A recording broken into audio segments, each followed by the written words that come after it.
Bonjour et bienvenue au podcast Bonheur au travail, employés et employeurs heureux, oui ça se peut.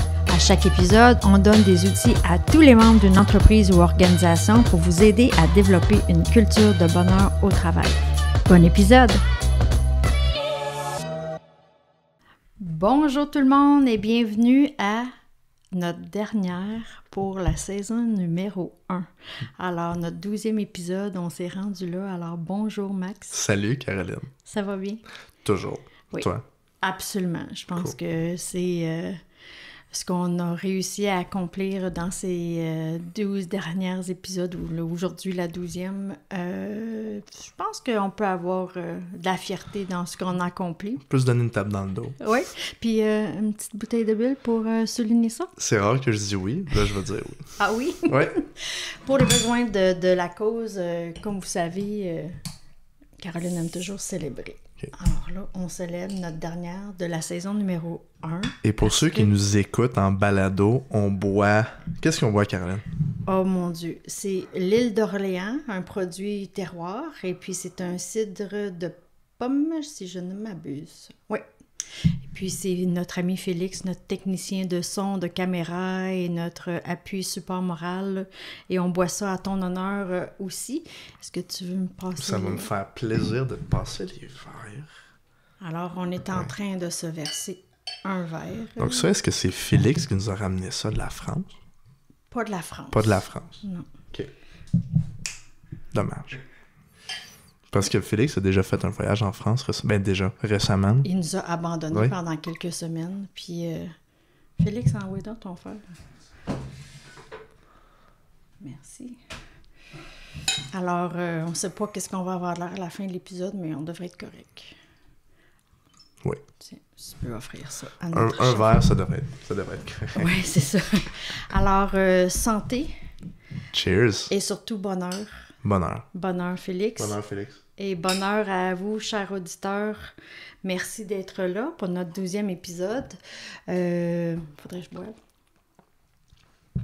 Prends le temps de boire, s'il te plaît. Merci. Et puis, on pourra mettre notre verre de ce côté-là.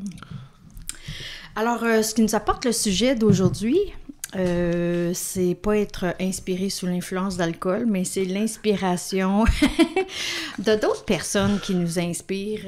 Je pense que pour moi, ceux qui me connaissent depuis longtemps savent que être inspirante, mais aussi être inspirée, tu sais, parce que je dis toujours, dans une relation, il y a des gens qui essaient d'être intéressants, mais il faut pas juste être intéressant, il faut être intéressé par l'autre aussi, puis...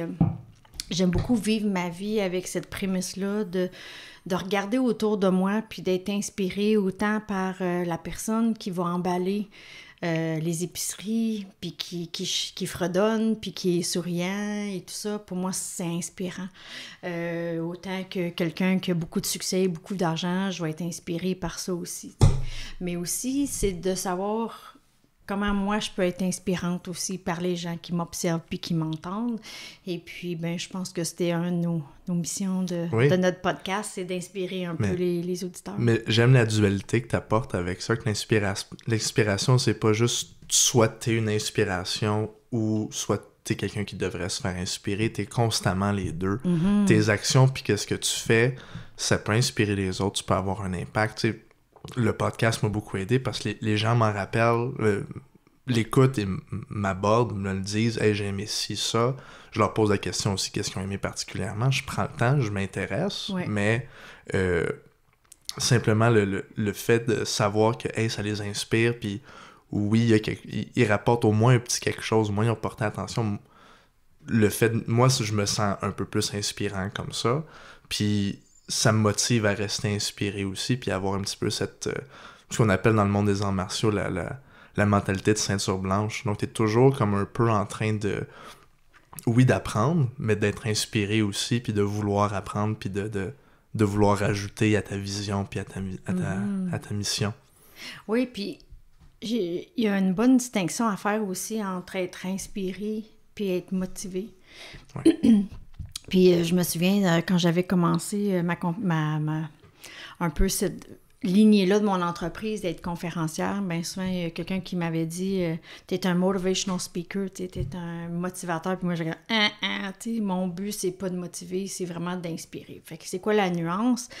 Bien, quand on est inspiré, c'est que ça vient dedans de nous. C'est comme, il y a une graine qui a été semée, puis qu'au moment approprié, ça va éclore, puis ça va t'aider à avancer. Versus motivation, c'est quand on va chercher une source à l'extérieur de soi qui nous pousse à faire quelque chose. Donc, au travail, souvent, il va y avoir les petits speeches de début, là, de motiver les troupes, là, et tout ça, pas que ça n'a pas sa place, mais quand on commence à dépendre de ce pep talk-là, puis quelqu'un d'autre qui te force à faire quelque chose, bien, ce qu'à un moment donné, si la personne n'est plus là, tu le fais pas, tu sais. Fait que notre but, vraiment, pour moi, c'est toujours d'être dans une source, d'être inspiré par les autres, mais pour ça, il faut avoir les yeux ouverts, les oreilles ouvertes, puis le cœur ouvert pour être réceptif à être inspiré aussi, là, tu sais. Oui, faut toujours avoir cette là que quelqu'un,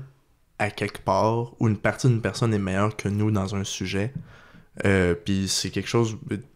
Dans l'épisode, ça va se développer, mais c'est quelque chose qu'on peut tous prendre avantage de, peut-être plus dans le contexte de cet épisode-ci, mais d'un point de vue d'un employeur, ça devient un air de la guerre d'être un bon boss, d'être un bon gestionnaire, de savoir comment gérer des humains dans un contexte de travail.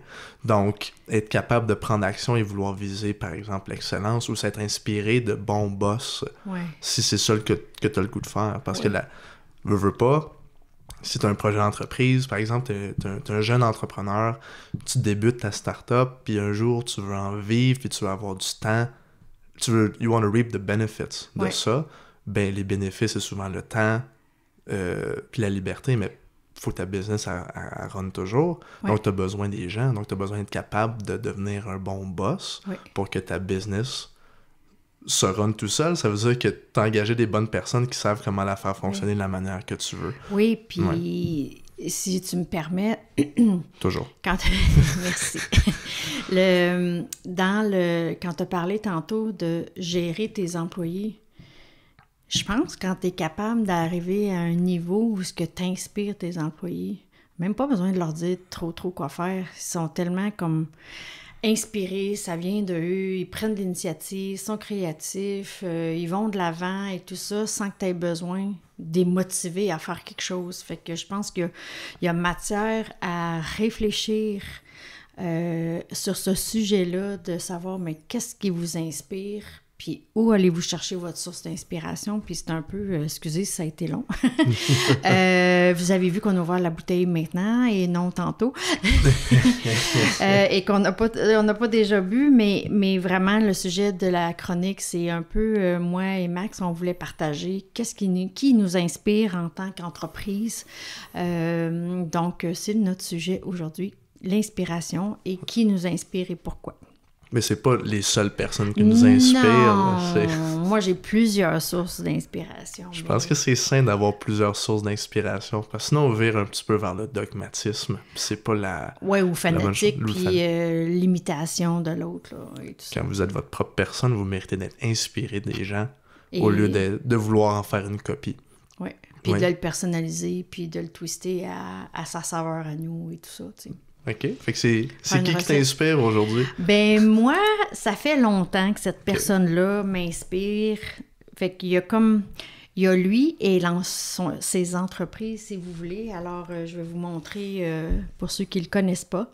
C'est Richard Branson et c'est un des fondateurs de Virgin Groups. Virgin Groups a maintenant à peu près 400 compagnies. Donc, c'est assez élaboré et c'est des gens qui ont différentes entreprises dans les milieux. Leur première entreprise, c'était Virgin Records, où ils sont allés, ils ont développé une entreprise de vendre des records, ça se dit-tu, ça, à ça, des albums, merci, dans le temps que ça existait. C'est un disque. Un disque, oui, c'est ça. Maintenant, ça revient à la mode, mais à l'époque, quand c'est sorti, puis eux faisaient que tu pouvais acheter ça par la poste, là, et tout ça. Fait que il a commencé ça, je pense, dans le garage de ses parents et tout ça. Fait que il y a Virgin Records qui touche tout ce qui est la musique. Il y en a d'autres qui peuvent les reconnaître par Virgin Airlines, donc ils ont des avions. Le monsieur, il est britannique et tout ça. Il y a Virgin Unite, qui est tout un genre de start-up pour des compagnies qui veulent faire un changement sur la planète Terre, qui est à but non lucratif, là. L'économie sociale, dans le fond? Un peu de tout ça, là. Et puis, ils ont été souvent... Richard Branson a fait les manchettes en 2021 avec Virgin Galaxy.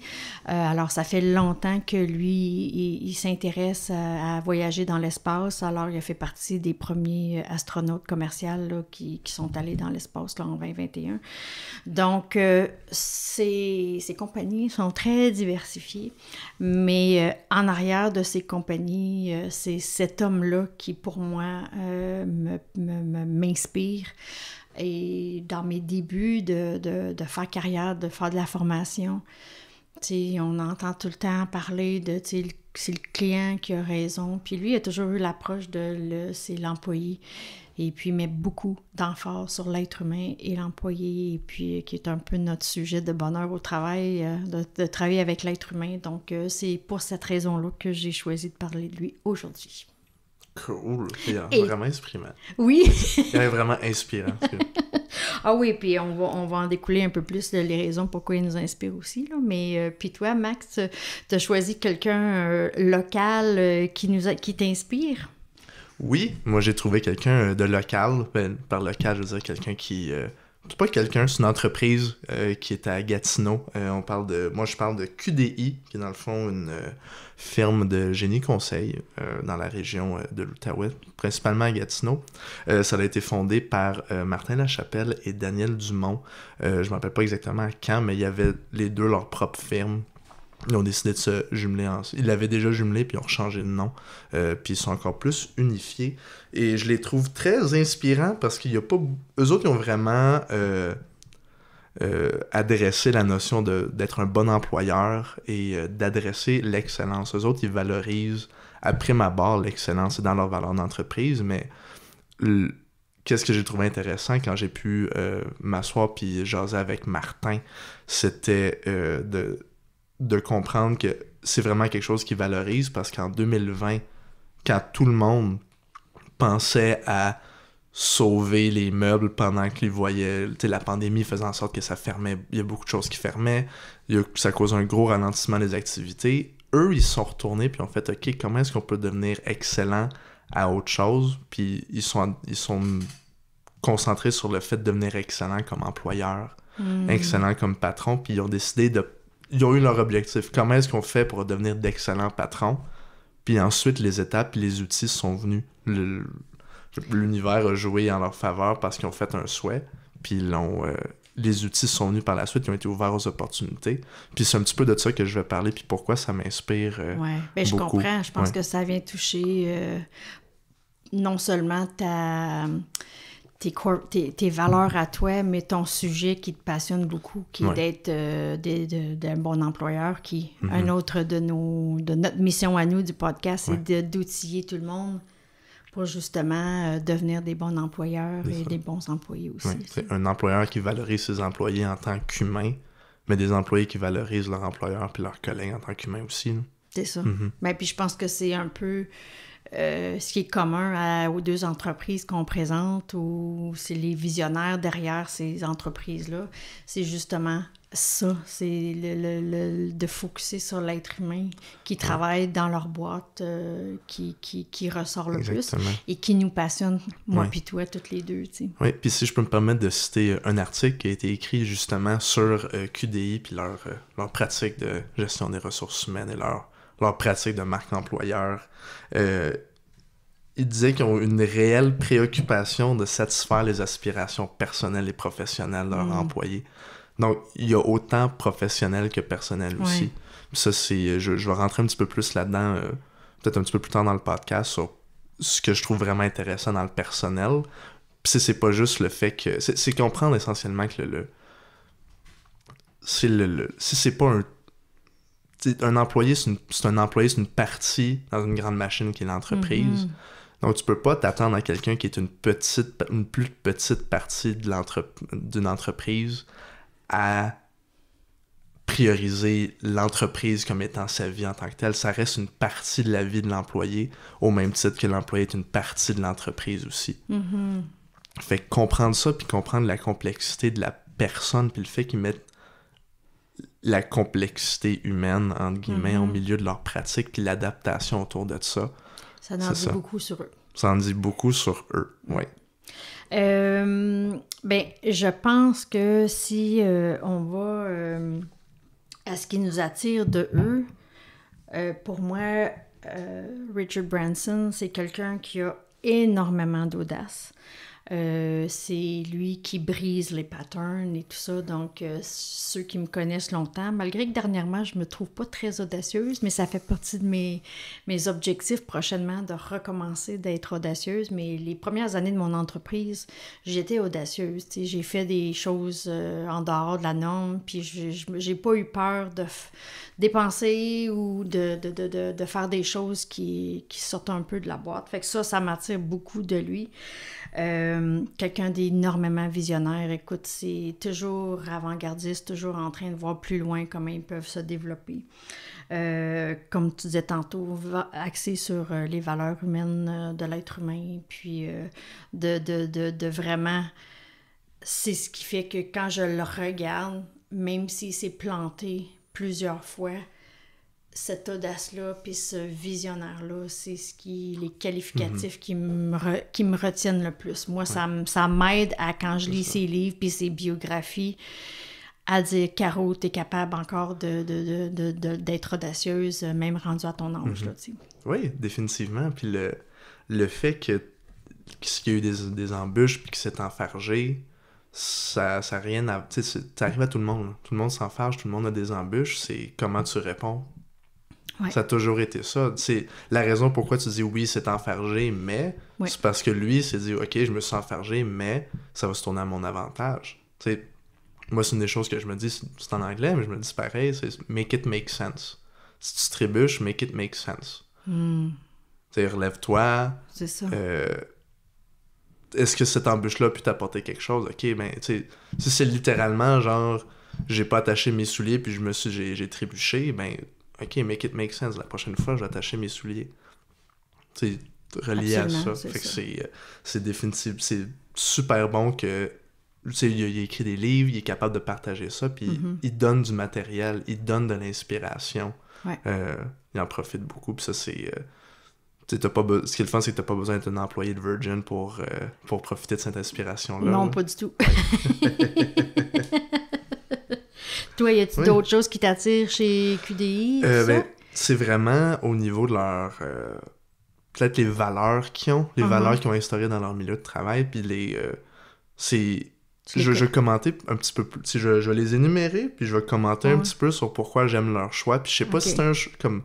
Il y avait ce train de pensée-là derrière leur choix puis leur intention, mais... Ça, c'est toi qui... C'est la manière que je l'interprète. Parfait. Fait que, tu sais, ils ont de la passion, puis la manière qu'ils le définissent, c'est de la passion pour l'ingénierie. C'est une firme d'ingénierie. Fait que peu importe si t'es un conseiller en ressources humaines pour eux, si tu fais de la comptabilité, tu fais quand même la comptabilité d'ingénierie. Il faut quand même que tu aies un lien avec ça. Il faut que tu aies un certain amour, un certain intérêt vers ça. T'sais, quand on dit passion, c'est peut-être pas... Pour eux, c'est de la passion. C'est des ingénieurs, puis ils en ont fait leur vie. Mais il faut que tu sois connecté à cette passion-là à un certain niveau pour en faire partie. Fait que là, tu sais que tous tes collègues, ils sont passionnés par l'ingénierie. Tu sais déjà là que si tu vas travailler là, ils sont passionnés. Du moins, ils sont supposés être passionnés. Ensuite, ils en ont mis deux ensemble, l'excellence et rigueur. J'ai trouvé ça cool parce que ça met un certain... Ils valorisent un certain standard de travail. Fait que ça, c'est bon pour leurs clients, mais ils savent maintenant que leurs employés... on s'attend à une certaine excellence mais un certain standard. C'est une façon à ce temps de le définir quand tu es en entreprise, mais simplement savoir, quand tu as un point de vue extérieur, par exemple, tu sais qu'eux autres vont prioriser l'excellence. Puis là, non seulement les bottines suivent les babines, eux, ils ont pris l'avant pour devenir des meilleurs boss. Mm-hmm. Donc, ils poussent l'excellence constante chez eux. Donc, ils inspirent les autres aussi. Ils inspirent les autres, puis ils laissent la chance aux autres de non seulement être inspirés, mais de vouloir se transformer aussi. Parce que c'est ça, l'inspiration, c'est un désir d'un changement. Là. D'un changement à l'intérieur. Puis, il n'y a pas de transformation sans action. Fait qu'il faut prendre des actions, puis c'est ça qu'ils ont fait. Ouais. Ensuite, l'épanouissement. Donc, dans leur valeur, tu as l'épanouissement, puis de la manière qu'ils le formulent. Je ne m'en rappelle pas exactement, je ne l'ai pas noté, mais c'est vraiment orienté vers ton développement personnel. C'est ça que je fais référence au point que j'avais dit tantôt là, par rapport au professionnel puis personnel. C'est du développement professionnel. Ça devient, veux pas, c'est du développement personnel d'une certaine façon, que tu apprennes à mieux communiquer au travail. Ben, tu devrais pas juste focusser sur le fait que c'est au travail, mais que c'est t'apprends à mieux communiquer, point. Puis il y aura comme un concept qui va s'apporter. Il y aura tu vas pouvoir justement amener ça ailleurs dans ta vie personnelle, justement, puis tu deviens une meilleure personne, tu t'épanouis, c'est un objectif. Fait qu'il te laisse avoir tes buts, puis tes aspirations, puis de les réaliser. Même si tu travailles ici, même si tu travailles chez eux, puis l'entreprise a ses propres objectifs aussi. Et l'honnêteté et l'intégrité. Donc, il valorise la confiance au travail, d'une certaine façon. Tu sais, être intègre, être honnête, vouloir bien communiquer puis dire la vérité. Comme ça, avec ça, tu as déjà un bon blueprint pour des relations humaines.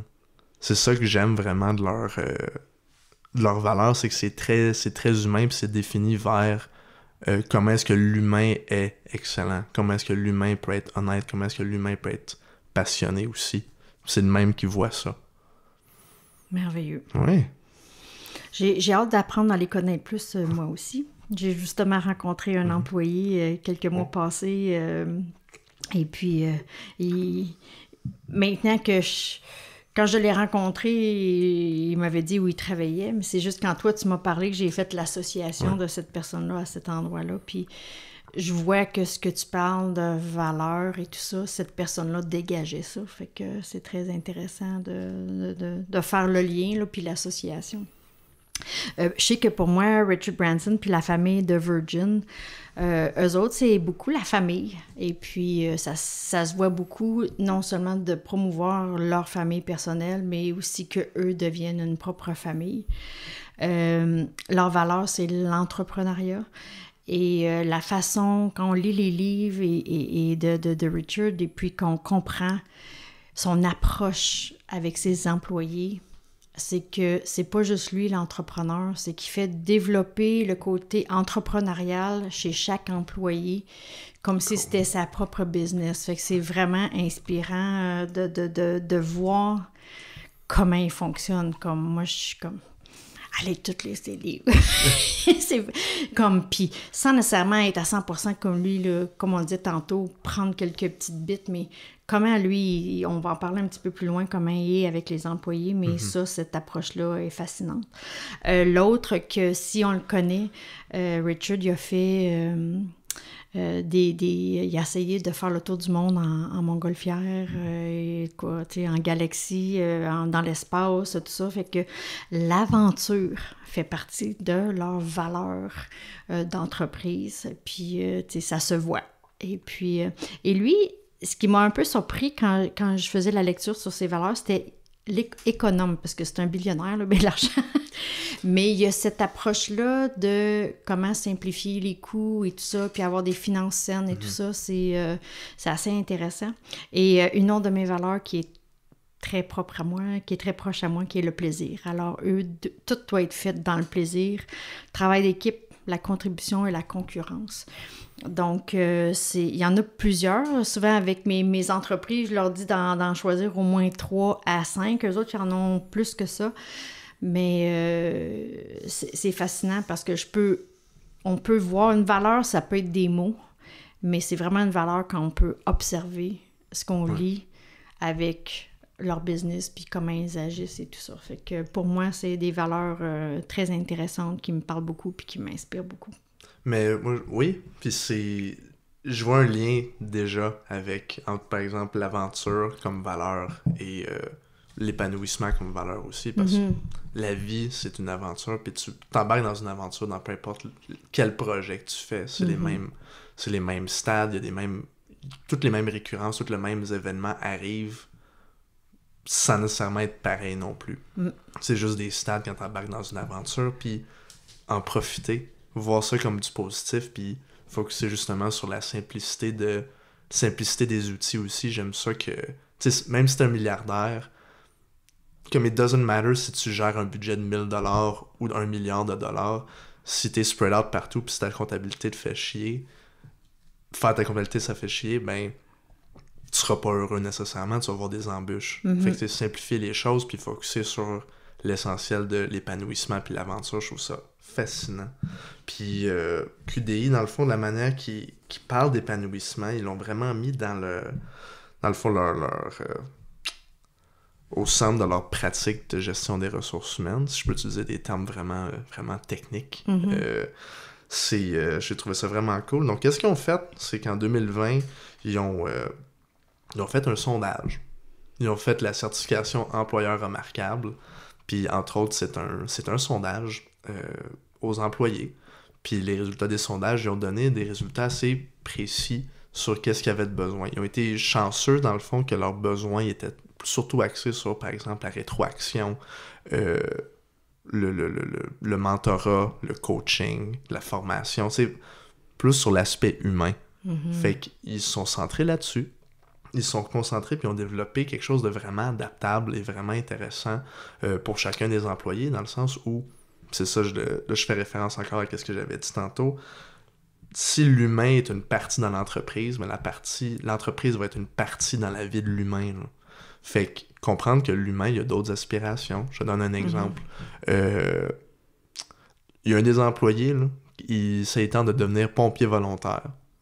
Mais si tu le dis à ton boss, puis ton boss fait en sorte que le temps que tu fasses ta formation de pompier volontaire, t'aies le temps de la faire, puis l'énergie pour la faire, ben tu rentres dans ta planification stratégique. Ils ont intégré d'une certaine façon les aspirations de leurs collègues dans leur planification stratégique, parce qu'ils sont capables de savoir que lui, de tel mois à tel mois, il y a juste tant d'heures qu'il peut donner, il va les rattraper ailleurs. Ben, on peut le mettre sur ce projet, on peut le mettre sur ce projet-là plus tard. Ça, c'est un code QDI ou c'est... C'est QDI, Ah oui, c'est vrai. OK. Cool. C'est entièrement vrai, c'est écrit dans l'article que j'ai utilisé, une des articles que j'ai utilisé, puis quand je me suis assis avec Martin aussi, là, c'est un des exemples qu'il avait utilisé. Ou, par exemple, un exemple qui est un petit peu plus, je vais pas dire répandu, quelqu'un qui finit ses études ou qui est à l'école à temps partiel, mais quand tu sais que, par exemple, d'une certaine période de telle heure, tu sais, de tel mois à tel mois, il y a moins de... T'sais, la personne est moins disponible, est moins est à l'école, surtout période d'examen. Tu peux te permettre d'être plus indulgent. Quand tu le sais, t'es pas en train de réagir. J'aime vraiment que ça fait partie de leur pratique de mettre l'employé, l'être humain au cœur de leur planification. C'est brillant. Je pense que avec ce qu'on vit aujourd'hui, avec la pandémie, tout ça, s'il y a plus d'entreprises qui commencent à intégrer ça dans leur pratique, ça va être phénoménal.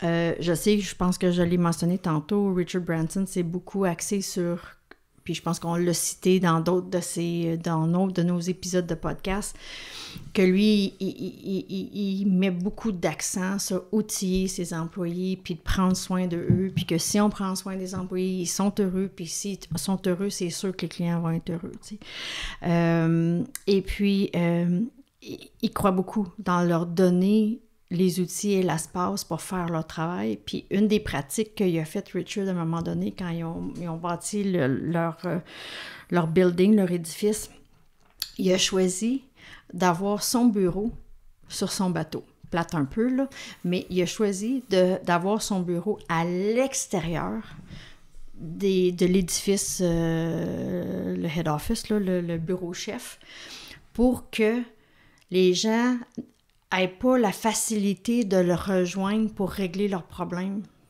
Fait que lui, il dit, si je m'efface puis je me tasse, je vais leur donner l'espace pour résoudre leurs propres problèmes, puis c'est en leur donnant cette permission-là de faire ces choses-là qu'ils développent leur plein potentiel, tu sais. Fait que si t'es toujours habitué, maman, ou boss, qu'est-ce qu'on fait dans telle situation-là, l'employé grandit pas, tu sais. C'est vrai, mais encore là, tout dépend du contexte aussi. Là, on parle de Richard Pryor, qui est quand même une grande entreprise, je pense, Richard Virgin. Pryor? Oh, Richard, ça c'est un comédien, ça. Richard Branson? Branson. Oui. Pryor.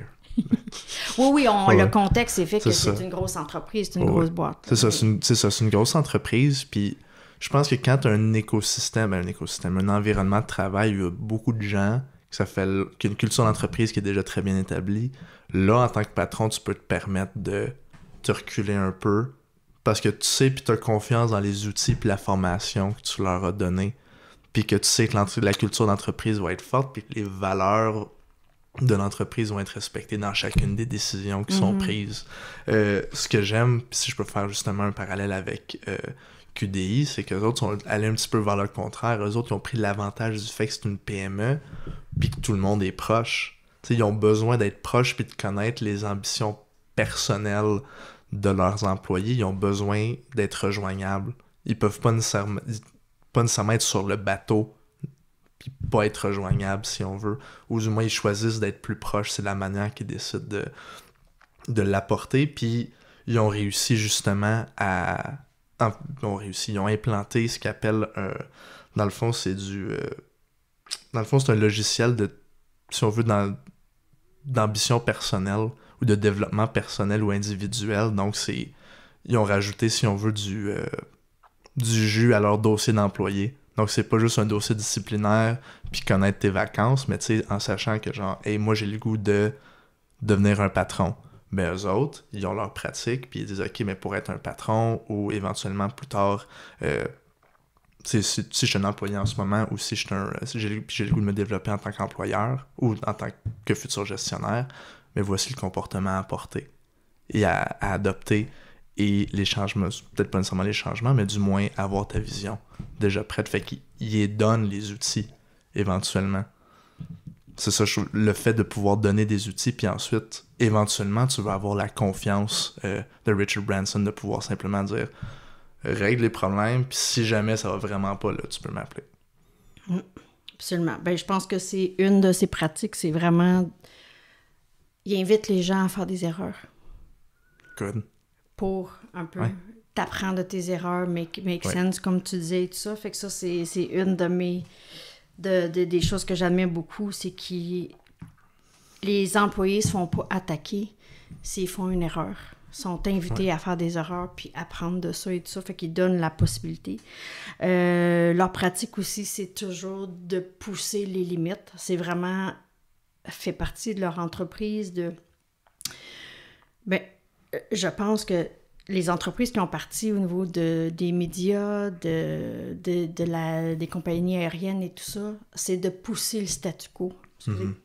Fait que c'est vraiment de pousser les limites, aller au-delà de qu'est-ce que les autres compagnies font. Fait que dans les pratiques, c'est beaucoup ça. Et de rendre l'inimaginable possible.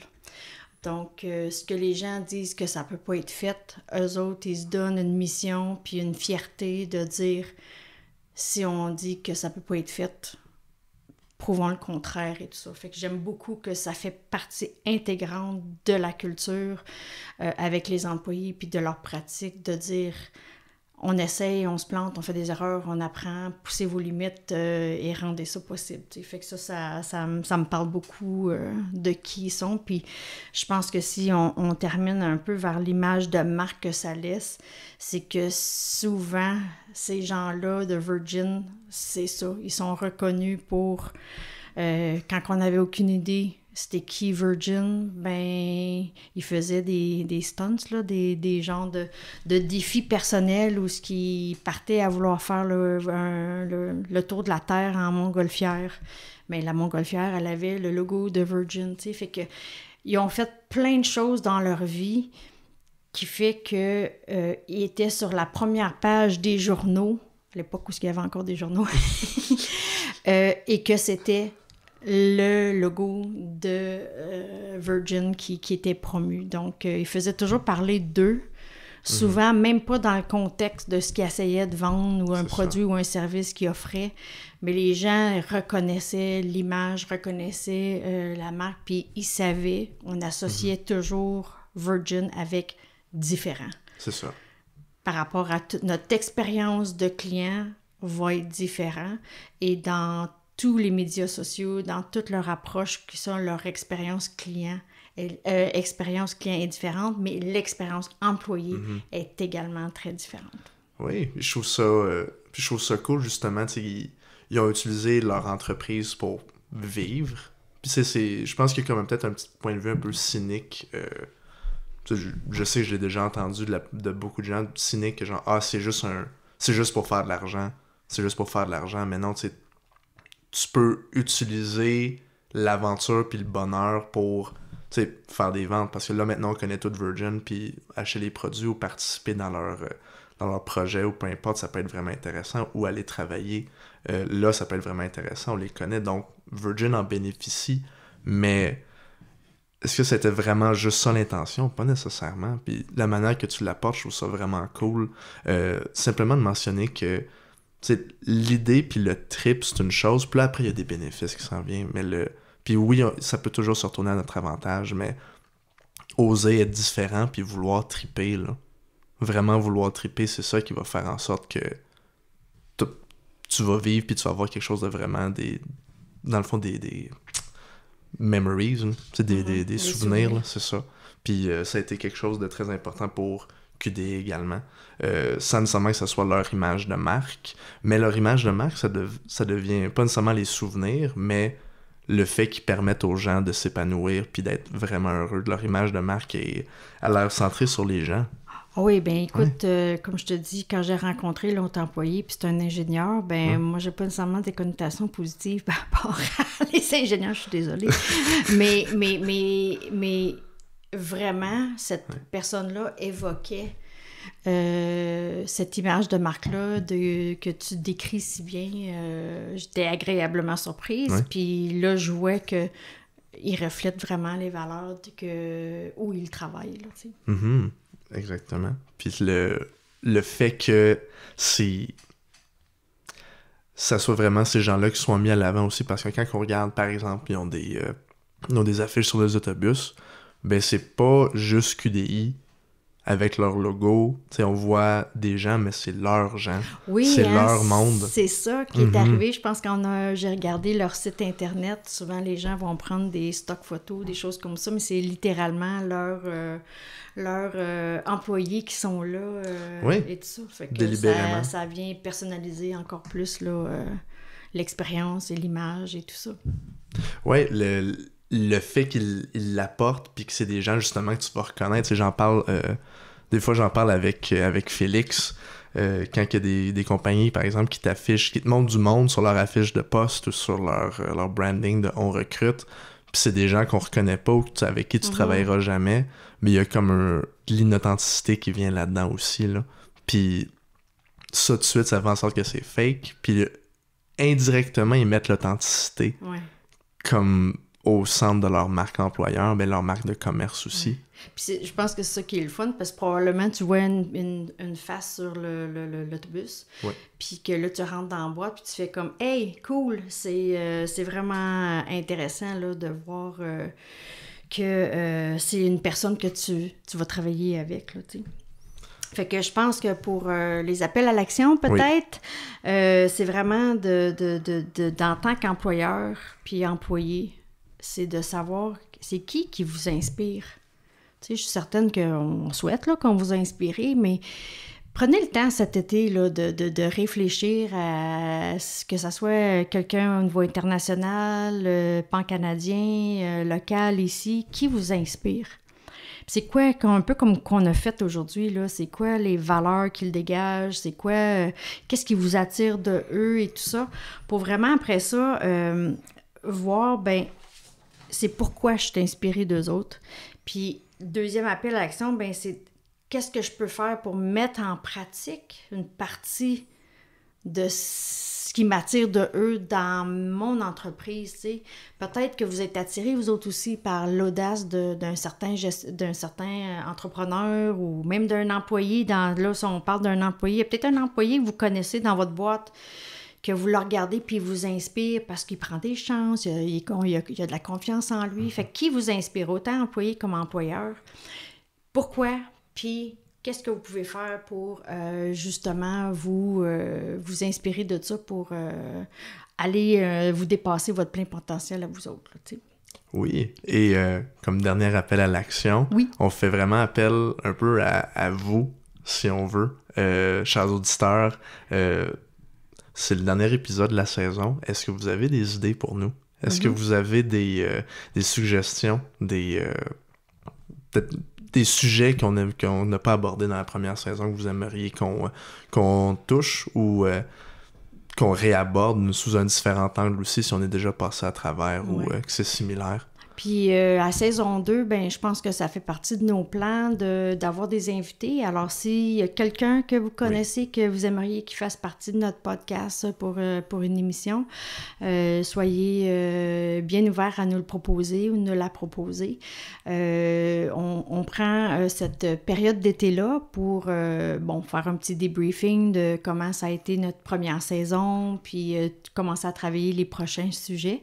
Donc, on vous souhaite une été inspirante. Et puis, merci Max. Merci Caroline. Merci notre beau Félix derrière les caméras et le montage et tout ça. Merci à vous, chers auditeurs. Merci d'avoir été avec nous pendant 12 épisodes. Et puis, si vous n'avez manqué, bien, retournez sur nos réseaux.